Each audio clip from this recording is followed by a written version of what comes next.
this is a big area, but one of the things I noticed in our portfolio early on, as a company begins to start, maybe they've done 10 or 15 transactions and they have, 10 customers, then they're starting to get repeatability.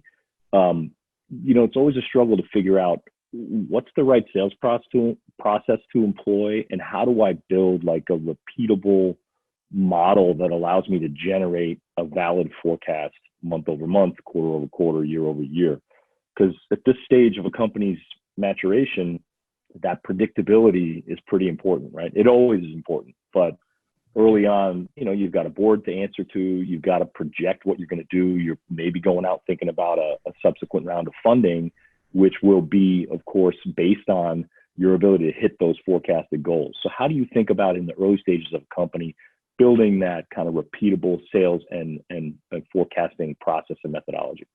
Wow, that is a big area. That's a big question. Yeah. But let's spend a few minutes just chatting through what it is. Well, a lot goes into that. So first, sales process. You have to have a sales process, right? And then on top of a sales process, you have to have a qualification methodology. Well, in a sales process, most sales processes, especially for enterprise sales, might have like 5 different stages. Like you go in, you discover, and then and in the discovery phase, you're trying to figure out, is this customer buying what I'm selling?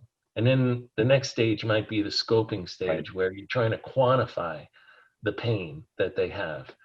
And you're trying to figure out maybe the as-is process versus, let's say, the to-be process, right? So that you can figure out some sort of cost justification, because whatever you're selling them, there's going to be some sort of improvement. So there's going to be the before and there's going to be the after. And the way in which you're going to drive the average deal size up is by doing a cost justification. And from there, you got to make sure that that you can get to the economic buyer to say, are you really going to buy? If we can prove that our technology can do this, are you going to really buy for X amount of dollars at the end of this, let's say, proof of concept? Yeah. And then the proof of concept has to be nailed with your unique differentiators to make sure that you define the rules of the game and that you are going to win the POC, right? Mm-hmm. And then from there, you negotiate and you close. And for each one of those steps, there's certain knowledge that your sales reps have to have, and there's certain skills that they have to have. It's almost like a game. Like if you were a coach of any type of sporting event, no matter what play it is on the field of soccer, or ice hockey, or football, for each play, those players need to know that. What's that? Cricket for our founders. Oh, cricket. All right, great, cricket. So for each play, those players have to have a certain knowledge to pull that off, and they have to be very efficient in the skill set in order to be able to pull that off. And that's the same for your salespeople. For each stage of the process, there might be multiple plays in there. Do they have the knowledge, and do they have the skills to be successful in there, right? Mm-hmm. And from that sales process, there's some things that fall out of it.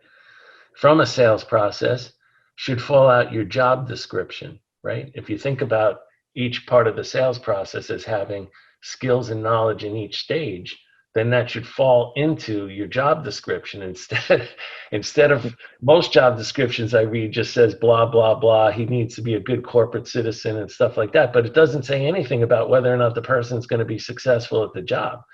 So here you get to compare somebody's resume or CV into what are the skills and the knowledge, and do they have them, and what type of risk am I taking if I hire this person, right? The other thing that falls out of a sales process is the ability to coach. If you see that your sales reps are getting stuck at stage 2 all the time, what knowledge, what you need to train them on, what knowledge or what skills you need to help them develop, right? Right. And then for qualification, you have to train your leaders and your salespeople on how to qualify each stage of that sales process. So you and I have used one called Medic, or I've changed it a little to MedPick, but that sits on top of the sales process and allows you to qualify. Are they in stage 1? Are they in stage 2? Okay, they're in stage 2. Where are they in stage 2? Who have they spoken to? What information do they have? What information are they lacking? What's the exit criteria for them to move to stage 3? Have they fulfilled all of the criteria in stage 2 to allow this deal to move to stage 3? Without those things being in place, it's really hard to forecast accurately.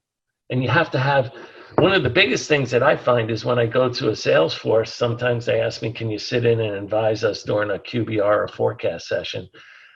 The leaders are talking past the sales reps. What I mean by that is they don't have the same common vocabulary. So I'll sometimes stand up and say, well, wait a second, I've heard this word champions thrown around a lot. Can anybody in here describe for me what the definition of a champion is? And I'll get 3 different answers. So just the English language is failing them. Right. If you don't have a common vocabulary. Yeah. So you have to have a common vocabulary, a common sales process, a common qualification methodology. So everybody's on the same page. Otherwise, you'll find you might get 5 reps, 10 reps, 15, 20, maybe even 50, but you are not scaling past that without all of that core fundamentals being in place. So just to reiterate, I think what you're saying is that the sales process itself is kind of a mechanical playbook, as it were, that the sales team uses to execute sales campaigns with your company's product. And then the qualification process is really kind of a lens over the top of that, that the leadership uses to assess the qualitative elements of a given deal against that process, where it is in that process. Back to the GPS example, am I in Hartford or am I in New York City, right?